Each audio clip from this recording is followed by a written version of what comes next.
Então, eu estava falando que eu vou apresentar aqui a prova da existência de Deus de Plotino, esse filósofo do século III depois de Cristo, e que isso é um desafio porque Plotino é um filósofo difícil de entender, não apenas pela profundidade da sua filosofia, pela complexidade dos seus argumentos, mas também porque os pressupostos metafísicos de tudo que ele fala são basicamente o oposto aos pressupostos metafísicos que nós temos nessa nossa cosmovisão contemporânea e que às vezes a gente nem percebe que tem.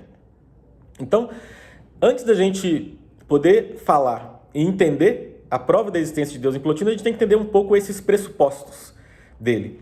Então, no mês passado, eu dei uma palestra na UFOP e lá eu estava falando que nós, hoje em dia, somos todos epicuristas, mesmo sem saber.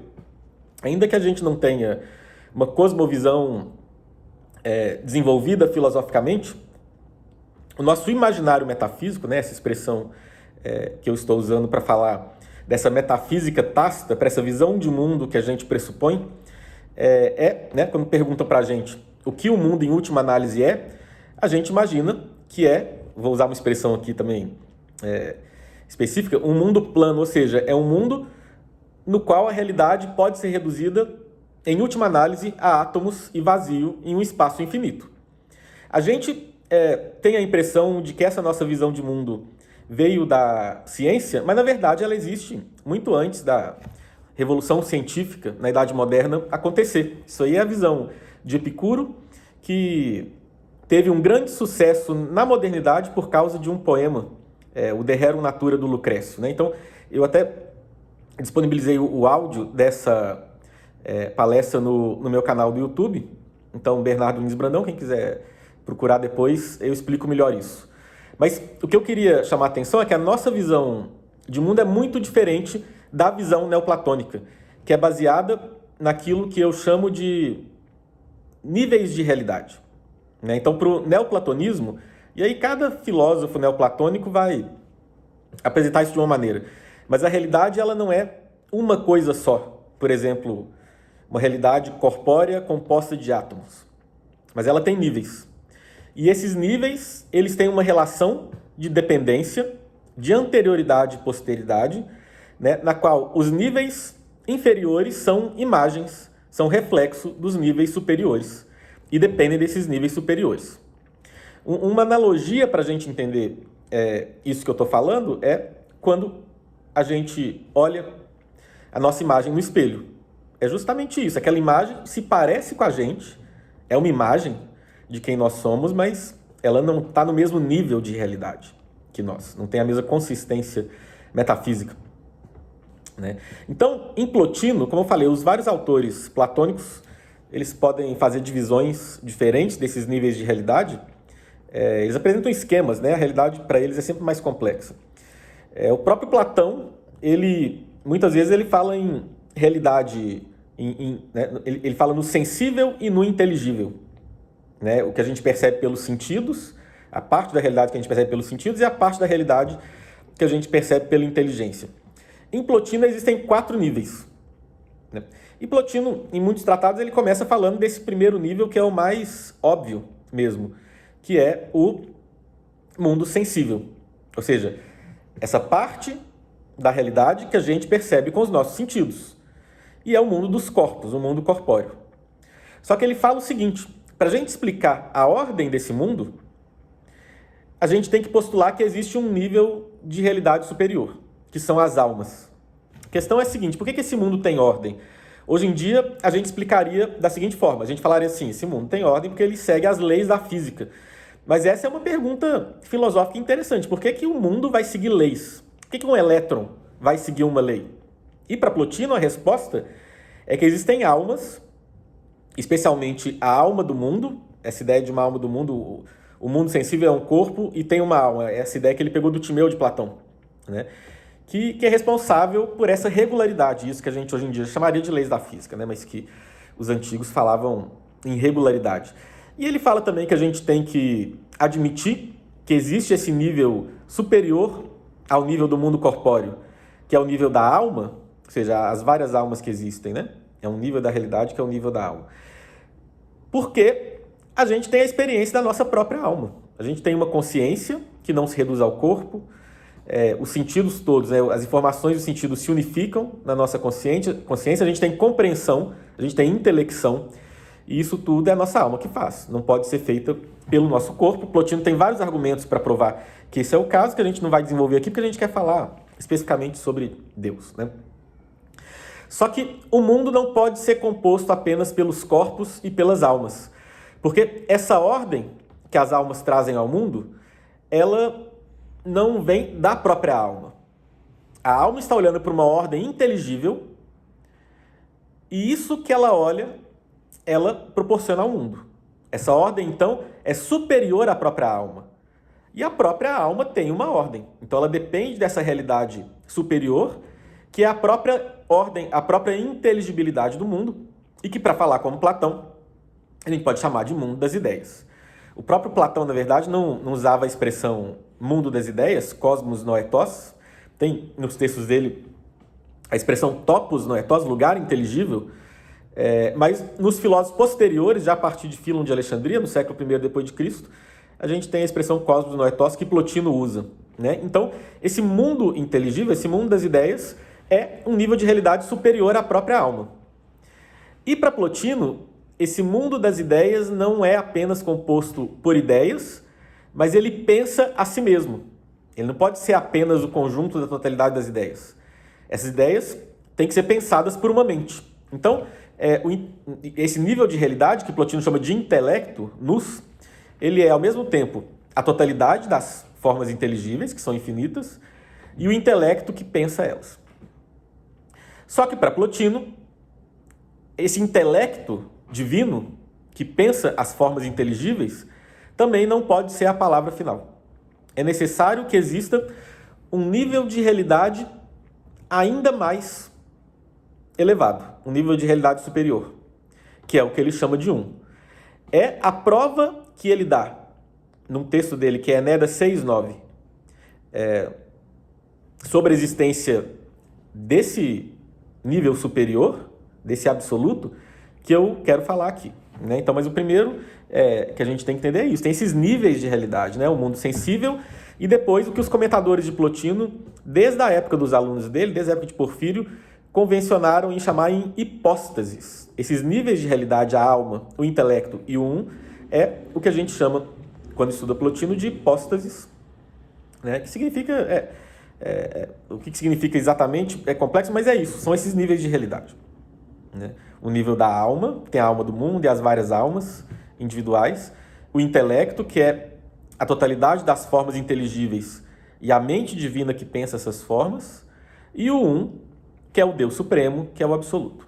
Mas a gente tem que fazer algumas clarificações também. E aí, uma coisa para quem não é especialista em Plotino, que é importante, que é o seguinte. Plotino escreveu vários tratados, esses tratados foram reunidos pelo discípulo dele, Porfírio, num livro só. E aí às vezes ele juntou uns pequenos tratados, dividiu uns tratados grandes, porque ele queria que dessem 54 tratados. Porque para ele ele gostava dessa coisa de numerologia pitagórica, né? E aí 54 são 9 vezes 6, né? E aí, então, ele dividiu esses 54 tratados em 6 livros com 9 tratados cada. E é por isso que as obras completas de Plotino a gente chama de Enéadas, porque cada um desses livros tem 9 tratados, Enéas em grego, 9, né? E o tratado que eu vou analisar aqui, que ele desenvolve essa prova da existência desse princípio último da realidade, é a Enéas 6:9, ou seja, no 6º livro, o 9º tratado.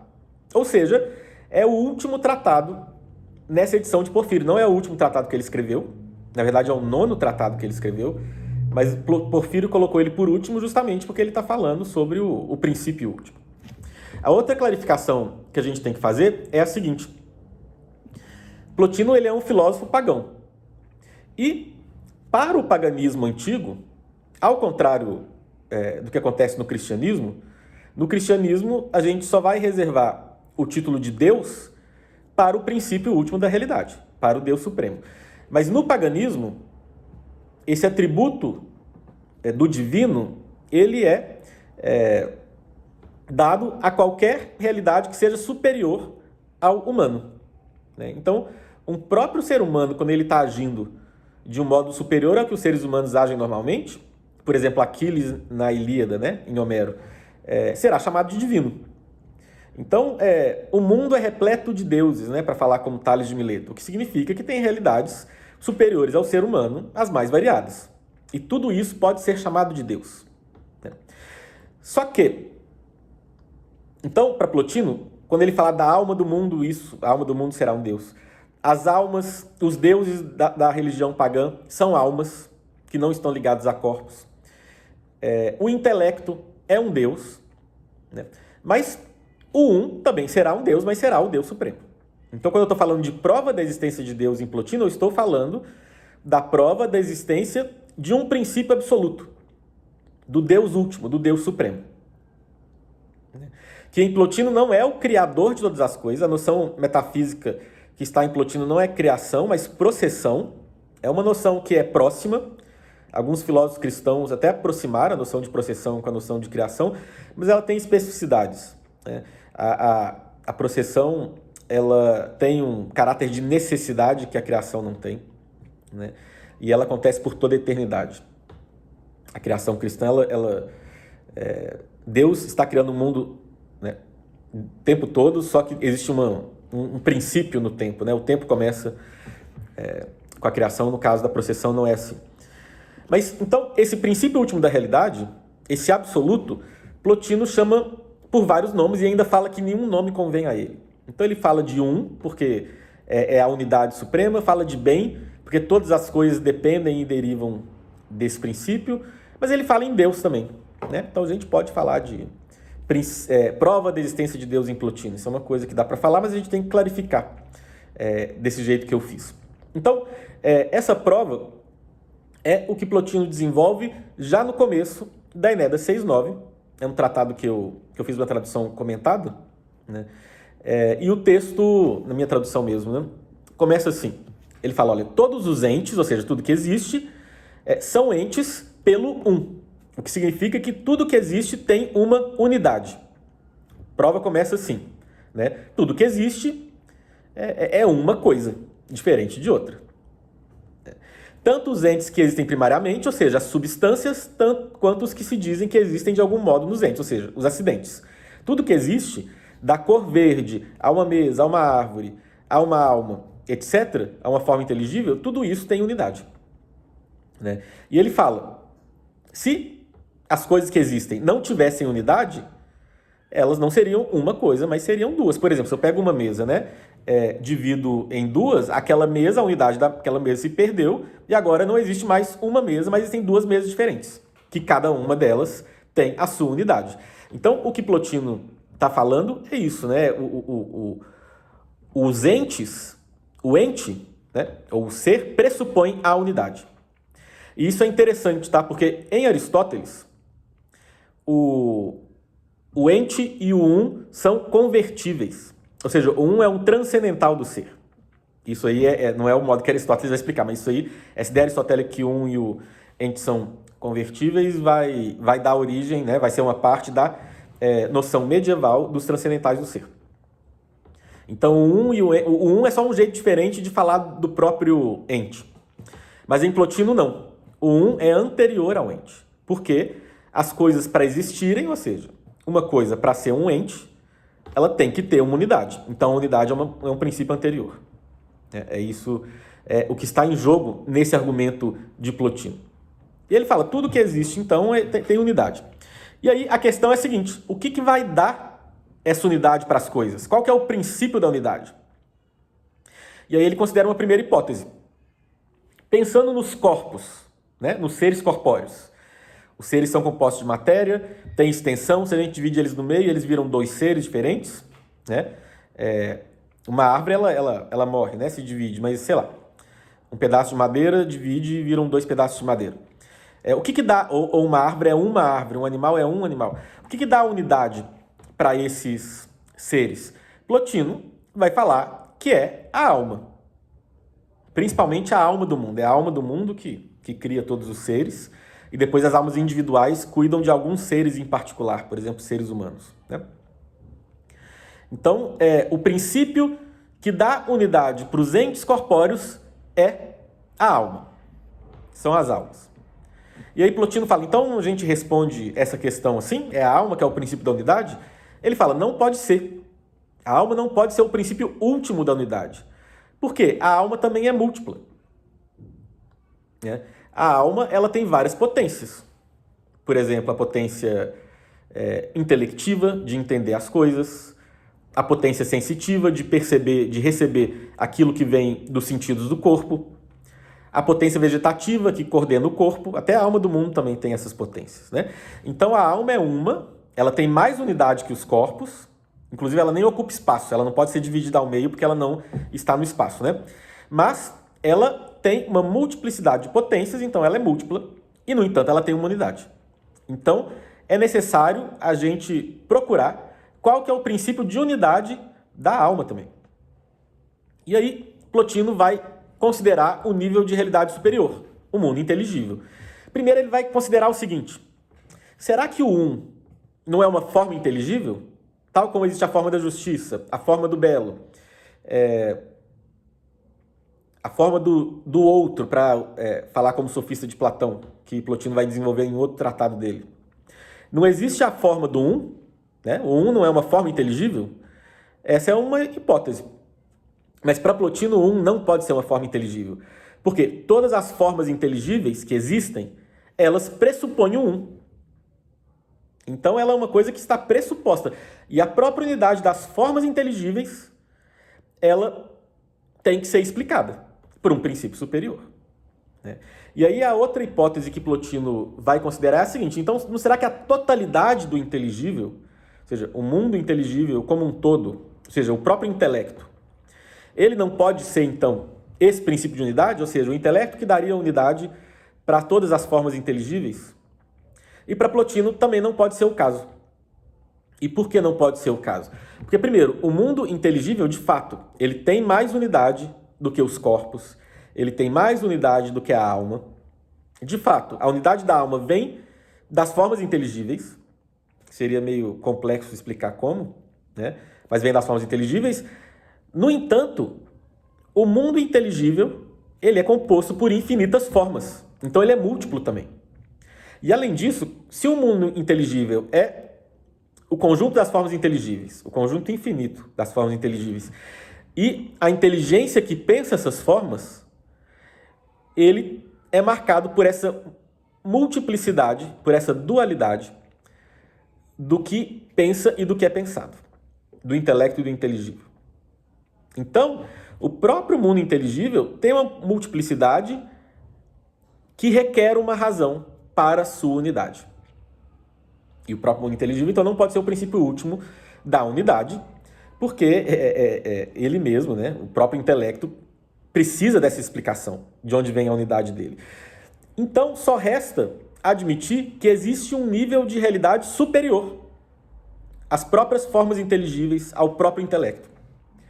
E esse nível, ele tem que ser uma unidade absoluta.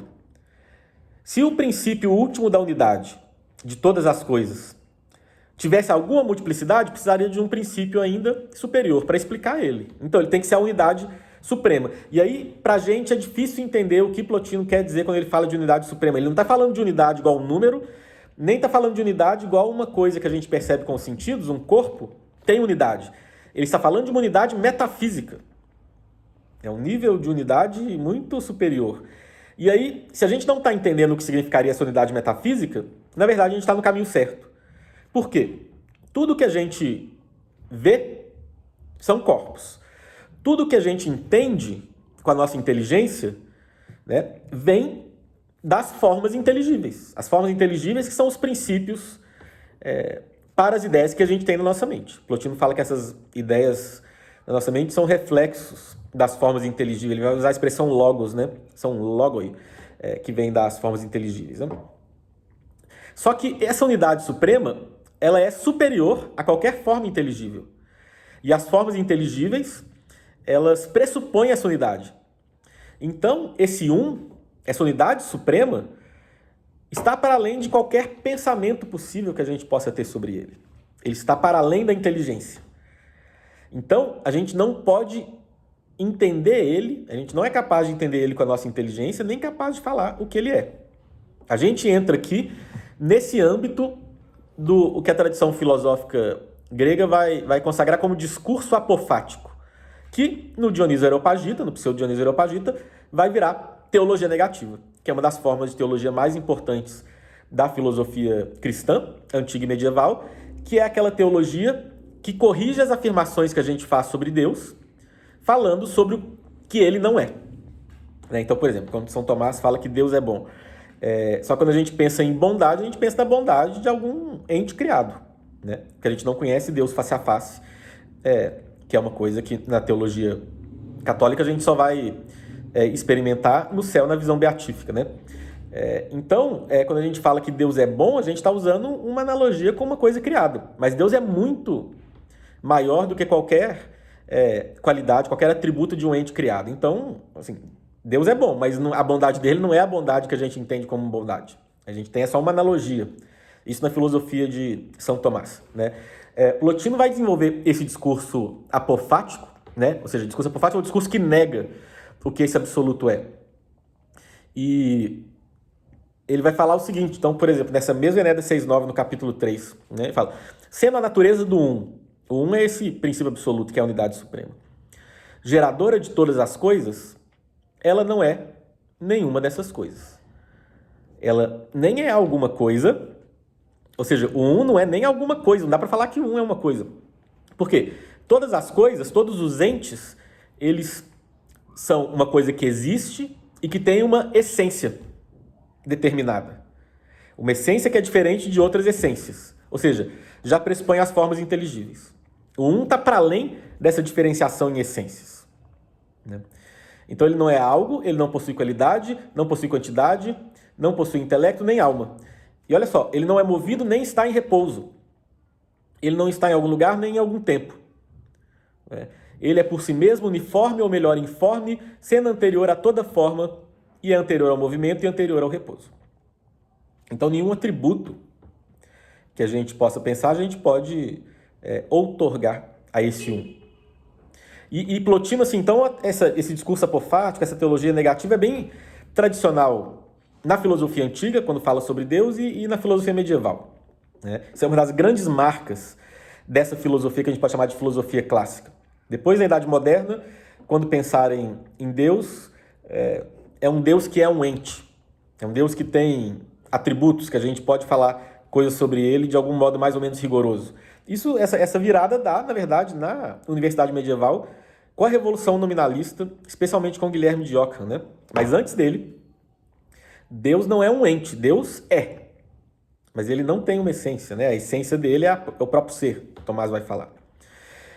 Então tem vários tipos de teologia negativa e o discurso apofático, né? Por exemplo, no caso de Tomás de Aquino, não dá para falar rigorosamente o que Deus é, mas a gente pode fazer analogias. A teologia afirmativa será uma teologia que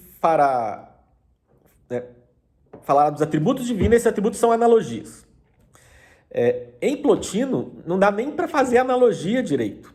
Plotino vai chegar a falar que quando a gente fala do nós estamos falando, na verdade, a respeito de nós mesmos. Então, por exemplo, quando a gente fala que ele é causa, nós estamos falando que nós somos causados. É isso que a gente conhece. Ou seja, a gente conhece a nossa indigência metafísica. A gente conhece a nossa necessidade infinita, metafisicamente falando, desse princípio supremo. Quando a gente fala que esse princípio é a gente fala que nós somos múltiplos. E a gente está negando a ele a multiplicidade que a gente tem. Multiplicidade metafísica, né? Quando a gente fala que ele é o bem, a gente está falando que nós dependemos dele, né? Então, na verdade, a gente não pode conhecer ele através da nossa razão. E aí Plotino vai falar que tem um outro jeito superior de conhecer ele, através de um conhecimento supradiscursivo, que ele vai falar que é epistemes parousia creitona, ou seja, uma presença superior à ciência, que é o que hoje em dia, ele não usa essa palavra, tá? Porque essa palavra não tinha esse sentido na época dele, mas hoje em dia a gente poderia falar de experiência mística. Então Plotino, inclusive, é um dos primeiros filósofos místicos mesmo tradição filosófica grega. É o filósofo que a gente propriamente pode falar que é um filósofo místico. Porque ele acha que a gente pode falar alguma coisa sobre o princípio supremo, mas essas coisas que a gente fala, na verdade, a gente está falando da gente. A gente pode negar atributos, né? Quando fala dele, é o discurso apofático, e a gente pode ter uma experiência direta dele. Contemplar essa unidade suprema através de uma experiência que hoje em dia a gente chamaria de experiência mística, né? Então, esse é o argumento para a existência do Deus Supremo em Plotino, né? Tudo que existe tem unidade. Os entes, eles pressupõem uma unidade. Então, essa unidade tem que ter uma causa. Essa causa não pode nem ser as almas. As almas, de fato, dão unidade ao mundo sensível. Mas as almas também são múltiplas, porque têm múltiplas potências. Então, precisa de uma causa da unidade delas. Essa causa são as formas inteligíveis, a forma da alma, alguma coisa do tipo. Mas, uma forma inteligível, todas as formas inteligíveis pressupõem a unidade. Então, o um não pode ser uma forma inteligível. E a totalidade do mundo inteligível é uma infinitude de formas e também é um intelecto. Então, tem uma multiplicidade aí. Então, a causa última da unidade de todas as coisas tem que ser uma unidade suprema. Um princípio metafísico que é a unidade suprema. Que Plotino chama de chama de bem, mas também chama de Deus, em algumas passagens. Só que aí a gente pode perguntar,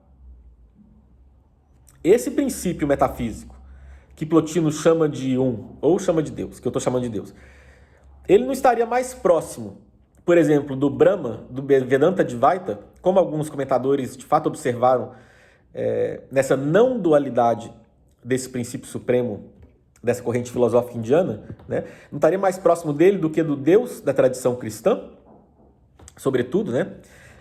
Desse Deus que os próximos professores né, abordarão em outros filósofos, né?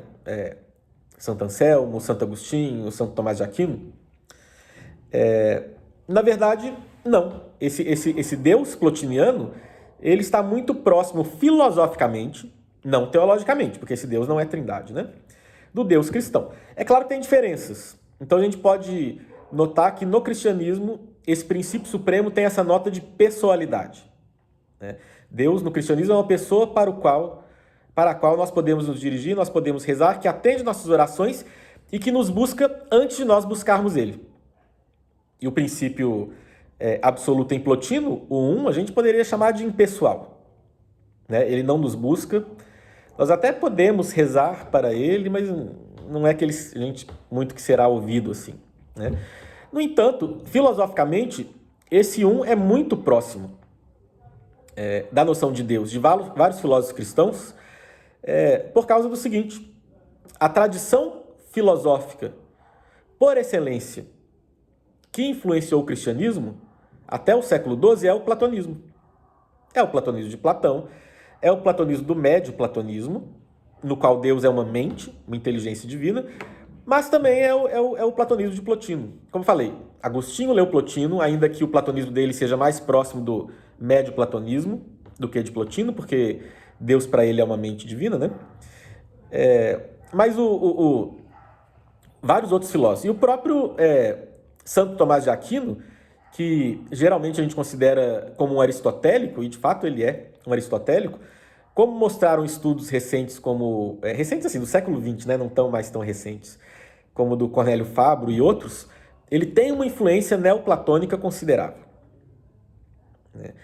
Através de Agostinho, através dos platônicos cristãos, através do pseudo-Dionísio Areopagita, que foi muito influenciado por Próclo, e Próclo, esse filósofo pagão, foi influenciado por Plotino, e por textos como Liber de Causis, que foi atribuído a Aristóteles na Idade Média, né, mas que tem muita influência de Plotino também.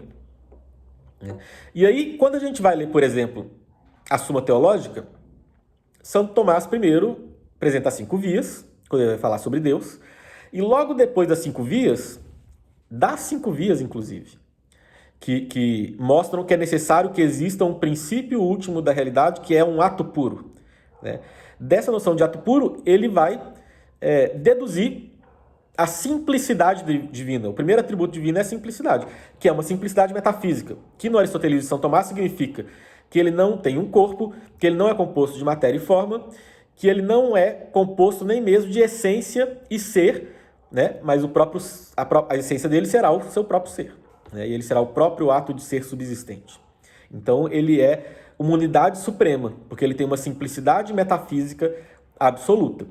E aí, é claro, o Deus de Tomás de Aquino, quando Santo Tomás vai, né, refletir sobre Deus a partir da revelação, ele é trindade.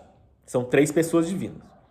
Mas enquanto Santo Tomás reflete sobre Deus filosoficamente, usando a razão natural, e ele vai pensar sobre a essência divina, que é o que a razão natural pode indiretamente alcançar, através de argumentos, ele vai pensar que essa essência divina é absolutamente simples. Ela é uma unidade absoluta. E aí, nesse sentido, o Deus de Santo Tomás, metafisicamente falando, é o Deus de Plotino, é o um. Isso é muito interessante, né? E aí não é por acaso que num livro recente sobre argumentos para a existência de Deus, um livro que está tentando defender contemporaneamente a existência de Deus através de argumentos, de um tomista importante, atual, como Eduard Feser, que ele tem aquele livro Five Proofs, que não é um livro sobre as 5 vias de São Tomás, mas ele pega 5 provas da tradição da filosofia clássica e busca defender essas provas contemporaneamente nesse cenário da filosofia analítica contemporânea, né? Uma dessas provas vai ser a prova que ele chama de prova neoplatônica a partir da unidade, que é uma versão desse argumento de Plotino que eu apresentei aqui, da Enéida 6.9, mas que ele vai defender a partir de categorias tomistas. Então ele vai falar de matéria e forma, de essência e ser, né? Mas vai falar que é necessário a gente postular uma causa última para a unidade das coisas, né?